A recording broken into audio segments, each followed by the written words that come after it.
Times अपने भजनों की मनमोहक प्रस्तुति से बागेश्वर धाम पीठाधीश्वर सहित देश के बड़े मंचों पर अपने व्यक्तित्व व कृतित्व की फिजा बिखेर सीधी जिले का नाम समूचे देश में बिखेरने वाली मणिका पांडे का रीवा जिले के वरिष्ठ पत्रकार संपत दास गुप्ता द्वारा लिए गए साक्षात्कार के प्रमुख अंश। नमस्कार दोस्तों, आप देख रहे हैं कुंडेश्वर टाइम्स। मैं हूं वैद्य संपत दास गुप्ता। आज हमारे साथ एक ऐसी शख्सियत विराजमान है जिन्होंने शास्त्रीय संगीत में जो शिक्षा ली वह बनारस संगीत घराने से, जो 2018 में मास्टर ऑफ म्यूजिक शिक्षा जहां ग्रहण की, वहीं इनके गुरु पद्म विभूषण पंडित छुन्नूलाल जी शास्त्री। इतना ही नहीं, इनके जो दीक्षा गुरु हैं वो धर्म चक्रवर्ती पद्म विभूषण पूज्यपाद जगत गुरु रामानंदाचार्य स्वामी राम भद्राचार्य जी हैं। और इतना ही नहीं, एक विशेषण इनके साथ और लगा है कि इन्हें पंडित धीरेन्द्र शास्त्री बागेश्वर धाम पीठाधीश्वर के सामने अपना शास्त्रीय संगीत सुनाने का इसी वर्ष बीते गुरु पूर्णिमा को सुअवसर प्राप्त हुआ। आइए मिलते हैं ऐसी शख्सियत से, आखिर इन्होंने क्यों इस विधा में कदम रखा। मणिका जी, आप सीधी की धरती पर जन्म लेकर के और आज संपूर्ण देश में अपने शास्त्रीय संगीत के माध्यम से जानी जा रही हैं। आपको संगीत साहित्य, संगीत विधा में जाने की प्रेरणा कहाँ से मिली? सबसे पहले तो नमो राघवाय, जय श्री सीताराम। मैं संगीत में आने की प्रेरणा तो वही टेप रिकॉर्डर, पुराने गीत और लता जी, मोहम्मद रफ़ी, मन्ना डे, ये सारे लोग हैं, इनको सुनते थे। घर में लोग सुनते थे और गाते थे। घर में लगभग मेरे सभी लोग घर के सुरीले थे, तो बस वो सुन सुन के मुझे ऐसा लगा कि मैं अच्छा कर सकती हूँ। और पढ़ाई से ज़्यादा मेरा रुझान संगीत में था। लेकिन ऐसा कहते हैं ना कि 12 तक पढ़ाई ज़रूरी है, तो मैंने 12th का कंप्लीट किया अपना पढ़ाई। बड़ी मुश्किल से मैंने कंप्लीट किया और उसके बाद फिर मैंने संगीत में अपना अच्छे से कदम रखा और उसको सीखा। मतलब पढ़ने में आप कमज़ोर थी? क्योंकि मेरा इंटरेस्ट नहीं था तो पढ़ने में मैं कमज़ोर थी। और फिर संगीत में मेरा बहुत इंटरेस्ट था उसी की तुलना में, इसीलिए मैंने वो चुना। तो आपने फिर भी किसी को आदर्श माना होगा? आदर्श तो हाँ, श्रेया घोषाल थी उस समय, जब मुझे नहीं पता था शास्त्रीय संगीत क्या होता है, मुझे समझ में नहीं आ रहा है। तो फिर मैं बनारस गई और बनारस में मुझे श्रृंगार रस मिला। वहाँ संगीत में श्रृंगारिक, कैसे संगीत को हम श्रृंगार रस से भर सकते हैं और उसको गा सकते हैं, ऐसा कला भी थी, लेकिन रस ज़्यादा समझ में आया मुझे बनारस में। संगीत में रस ज़्यादा समझ में आया।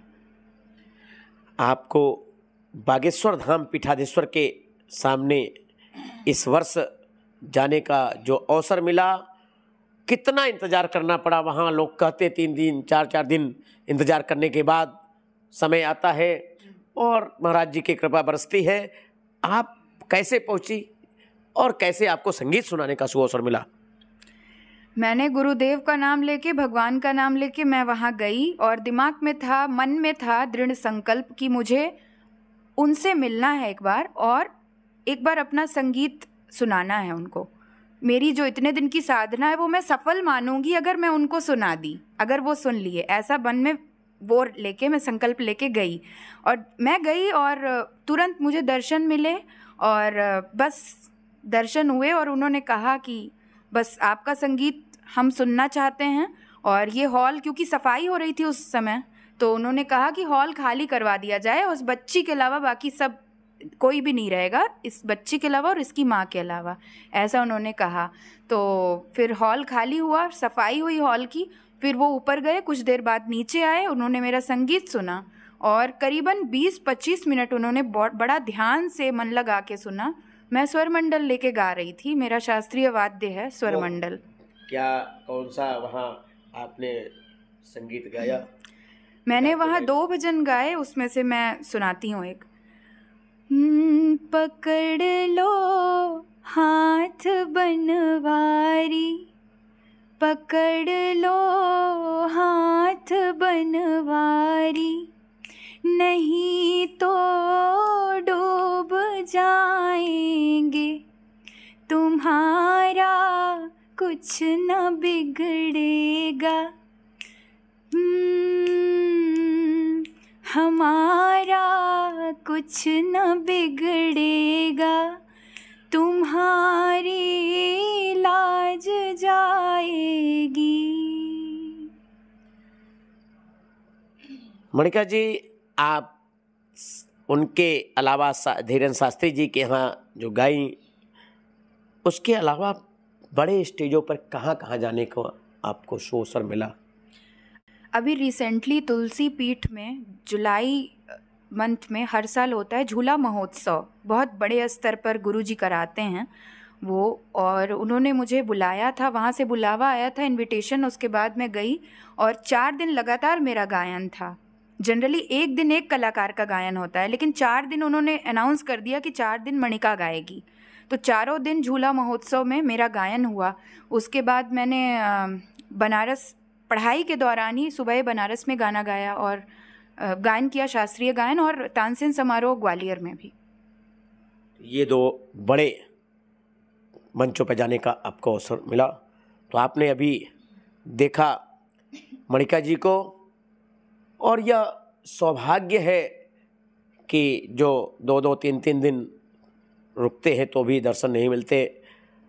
और एक बात और यह सामने आ रही है कि लोग अपनी समस्या, पीड़ा, रोग, व्याधा से पीड़ित होकर के और बागेश्वर धाम जाते हैं, लेकिन इनके मन में वह तमन्ना थी कि जो हमारे पास विधा है, जो हमारे पास हुनर है, उस हुनर को मैं अपने गुरु भाई को सुनाऊंगी। और वो गए और उन्हें भगवान की कृपा हुई और आत्मविश्वास, दृढ़ इच्छा शक्ति जो इनका था, उसके बल पर इन्होंने वहाँ अपनी प्रस्तुति देने का सुअवसर भगवत कृपा से पाया, मान सकता हूँ।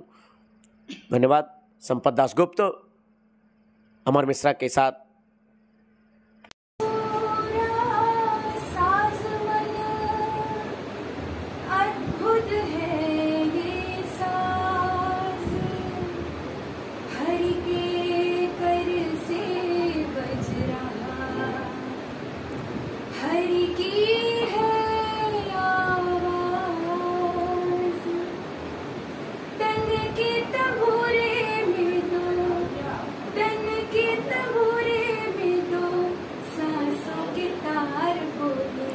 जय सिया राम राम जय राधे श्याम।